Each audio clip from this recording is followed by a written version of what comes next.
Bonjour tout le monde et bienvenue dans cette nouvelle vidéo. Aujourd'hui, je vais vous montrer une solution que j'ai trouvée pour réussir à passer la quantité de mémoire graphique disponible à plus de 5 mégas, qui est en général la quantité de mémoire qui est détectée par macOS quand vous êtes sur VirtualBox. Là, vous voyez par exemple, c'est marqué display 128 mégas. Alors, comment ça se passe? C'est tout simplement en installant les add-ons VMware et une commande magique. Hop, on revient là, toi. Tuc. Et une commande magique, donc vous voyez, j'installe l'agent VMware et ça me permet de changer la résolution.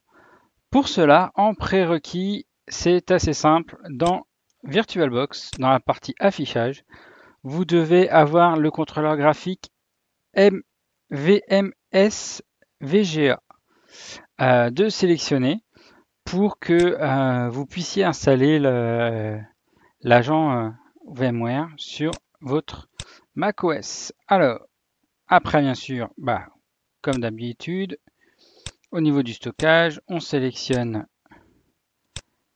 VMTools. Donc vous aurez le lien dans la description de la vidéo. Et donc, vous voyez, c'est vraiment les outils de VMware. Vous cliquez sur Install VMware Tools. Vous faites continuer, installe, yes. On tape le mot de passe, bien sûr.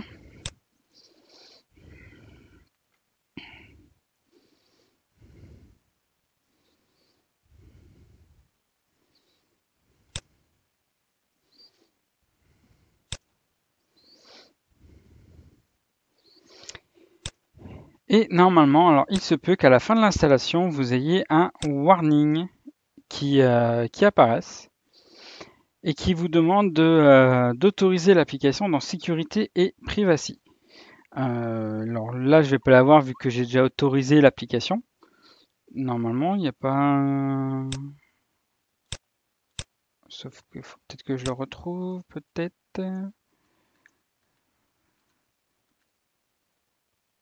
Installeur, analytique.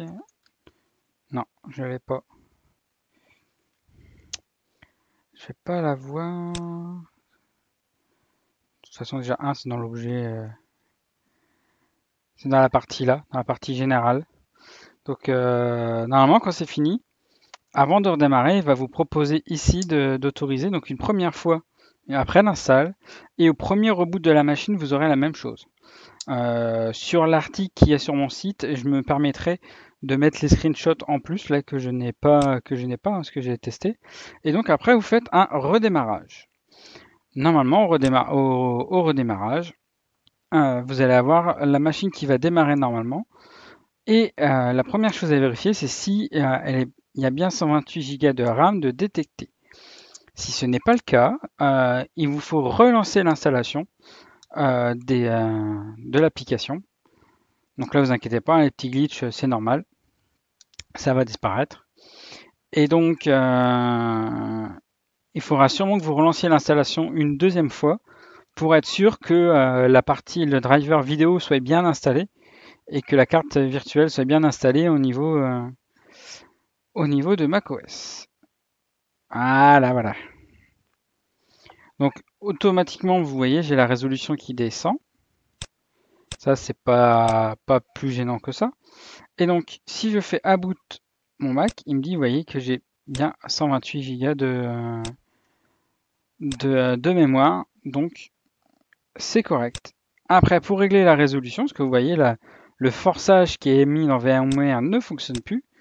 Et en fait, il vous suffit de relancer la commande que je vous ai mis au départ. Donc, bien sûr, elle sera en commentaire dans la description. Et donc là, hop, ça rechange automatiquement la résolution.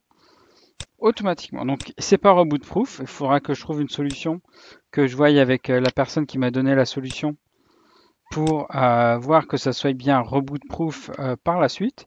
Mais déjà, ça vous permet d'avoir plus de 5 mégas et de lancer des applications qui demandent plus de 5 mégas parce que par exemple, tout ce qui est édition graphique, vont vous demander plus de 5 mégas de mémoire vidéo et de libre. C'est bien, c'est même libre. Par la suite, donc vous voyez que vu que les systèmes sont relativement proches, et là en fait une nouvelle fois ça corrige, ça corrige un des problèmes qu'on peut avoir régulièrement sur VirtualBox, euh, qui, euh, qui est relativement embêtant, surtout quand on a des applications qui demandent plus de ressources graphiques. Sur ce, je vous laisse. J'espère que cette vidéo vous aura plu. C'est vraiment un petit ajout par rapport à, au monde de macOS. Comme vous voyez en plus, mon Mac est à jour, la 10.14.6. J'ai refait exactement la même procédure pour la mise à jour du Mac, ça a passé tout seul, donc j'ai même pas eu besoin de réinstaller mon Mac. C'est vraiment quelque chose de très sympa, l'outil qui permet de on va dire de mettre à jour, mettre à jour l'OS, c'est vraiment très très cool. Moi j'aime bien, parce que c'est vrai que c'est relativement sympa. Allez, sur ce, je vous laisse, je vous souhaite une très bonne journée, et on se retrouve très rapidement pour de nouvelles vidéos. Allez, bye bye!